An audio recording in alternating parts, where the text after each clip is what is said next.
કાશ્મીરના પહેલગામ ખાતે આતંકીઓ દ્વારા કરાયેલા હુમલામાં 27 લોકોના મોત નિપજ્યા હોય જેના સમગ્ર દેશમાં પડઘા પડ્યા છે। ત્યારે સુરતના ઉધના વિસ્તારમાં મૃતકોને શ્રદ્ધાંજલિ આપવા કેન્ડલ માર્ચ યોજી અને મૌન રેલીનું આયોજન કરવામાં આવ્યું હતું, જેમાં મોટી સંખ્યામાં લોકો જોડાયા હતા। ઉનાળુ વેકેશન શરૂ થયું છે અને લોકો પરિવાર સાથે ફરવાના પ્લાન બનાવી રહ્યા છે। ત્યારે જમ્મુ કાશ્મીર ફરવા માટે હાલ પ્રવાસીઓ માટે સૌથી લોકપ્રિય સ્થળ તરીકે ઉભરી આવ્યું હતું। જોકે જમ્મુ કાશ્મીરને ફરી જાણે આતંકીઓની નજર લાગી ગઈ હોય તેમ લાગી રહ્યું છે, કારણ કે ગત મંગળવારે આતંકીઓ દ્વારા પ્રવાસીઓ પર ગોળીબાર કરી 27ની ઘાતકી હત્યા કરી નાખી હતી, જેને લઈ સમગ્ર દેશમાં રોષ જોવા મળી રહ્યો છે। ત્યારે જમ્મુ કાશ્મીરમાં આતંકી હુમલામાં શહીદ થયેલાઓને શ્રદ્ધાંજલિ આપવા માટે સુરતના ઉધના વિસ્તારમાં કેન્ડલ માર્ચ રેલી અને મૌન રેલીનું આયોજન કરાયું હતું, જેમાં આશીષ સૂર્યવંશી તથા સોમનાથ મરાઠી સહિતનાઓ જોડાયા હતા અને મૃતકોને શ્રદ્ધાંજલિ અર્પણ કરી હતી। સોમનાથ મરાઠે આજે અમારા ઉધના વિસ્તારની અંદર सांस्कृतिक रक्षा समिति द्वारा काशीनगर 4 रस्ता स्वामी विवेकानंद चौक थी वेलकम कन्या सुरक्षा सर्कल सुधी जे एक मौन रेलीનું आयोजन कराયું છે। એમાં સેંકડો યુવાનો એમાં જોડાયા છે। ગત રોજ કાશ્મીરના પહેલગામમાં પાકિસ્તાની આતંકવાદીઓ દ્વારા જે સનાતની હિન્દુ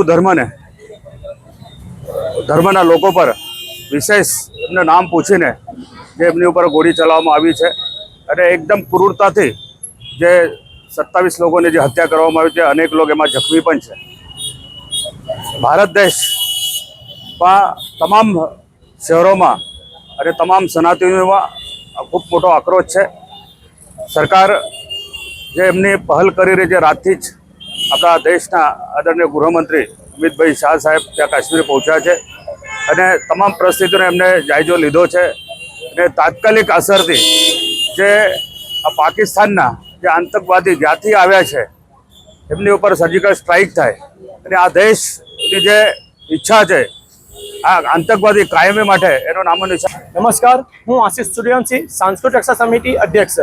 आज रोज उधना खाते आवेल स्वामी विवेकानंद चौक रामनगर पासेथी कन्या सुरक्षा सर्कल सुधी एक मौन रेलीનું આયોજન કરવામાં આવ્યું છે।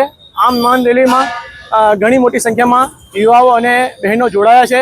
આ મૌન રેલીનું મુખ્ય કારણ કે ગત રોજ આપણા ભારતમાં જે આતંકવાદીઓ દ્વારા પુલવામામાં પહેલગામમાં જે હુમલો કરવામાં આવ્યો હતો તેના વિરુદ્ધ આજે અને એક મૌન રેલીનું આયોજન કરવામાં આવ્યું છે।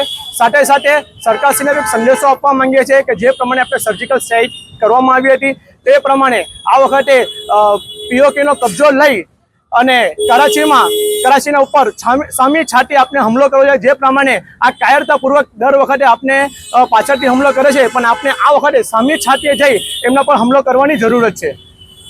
આજે રેલી કઈ જગ્યા નીકળી હતી? આ રેલી આપને રામનગર સ્વામી વિવેકાનંદ ચોકથી કન્યા સુરક્ષા સર્કલ વેલકમ 5 સેક્ટર સુધી રેલી થઈ હતી।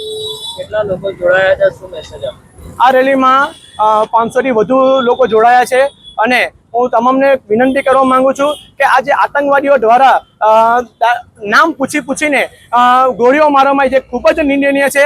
હું સરકારશ્રીને અપીલ કરવા માંગુ છું કે આના પર કડક કાર્યવાહી થવી જોઈએ।